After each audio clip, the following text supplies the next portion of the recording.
harus dibedakan antara ibadah tauqifiyah dengan ibadah muamalah. Ibadah tauqifiyah adalah ibadah yang tauqif kepada dalil-dalil perintah. Itu yang umumnya mayoritasnya berhubungan dengan hablum minallah. Sedangkan bab-bab muamalah yaitu hablum minannas, di mana apabila kita niatkan karena Allah akan menjadi ibadah. Jadi ibadah muamalah. Dengan membeda ini maka dia sama-sama kita itibak kepada syariat, cuma dalam ibadah tauqifiyah dengan ibadah muamalah berbeda rumusnya.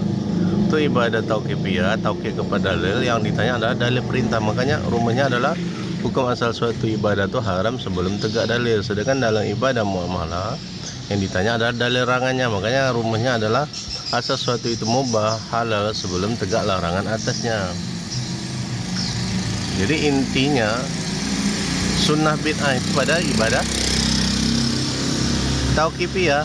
Makanya man amila amalan laisa alaihi amruna fahuwa radd. Barang siapa melakukan amalan yang tidak ada perintahnya dari kami, maka ianya tertolak, tidak terima, alias tidak sah, alias sia-sia, alias batal.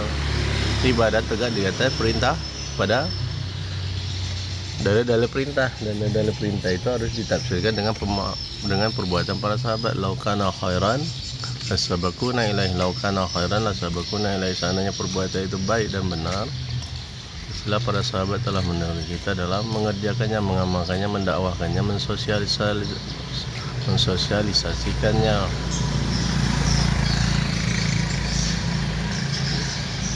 Makanya ibadah tauqifiyah dengan ibadah muamalah, kalau sekadar ibadah muamalah, orang-orang kafir pun mungkin banyak yang berbuat kebaikan dalam bab-bab muamalah, tapi mereka tidak nol dalam ibadah tauqifiyah karena mereka tidak menyembah Allah.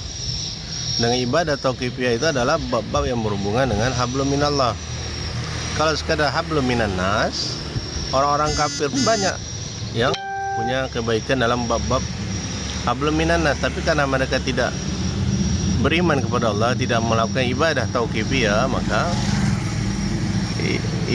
yang muamalah mereka, kebaikan muamalah mereka batal, habaan mansura, seperti debu yang berterbangan, karena mereka tidak beriman kepada Allah.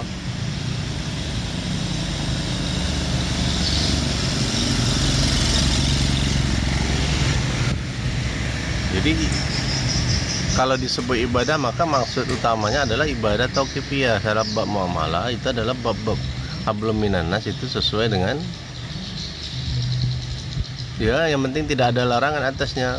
Berbeda dalam bab tauqifiyah. Makanya hadis-hadis yang tentang berhubungan bid'ah, sunnah bid'ah itu adalah bab tauqifiyah. Ibadah tauqifiyah ya tauqif kepada dalil. Maka disebut tauqifiyah ya tauqif kepada dalil, berhenti kepada dalil.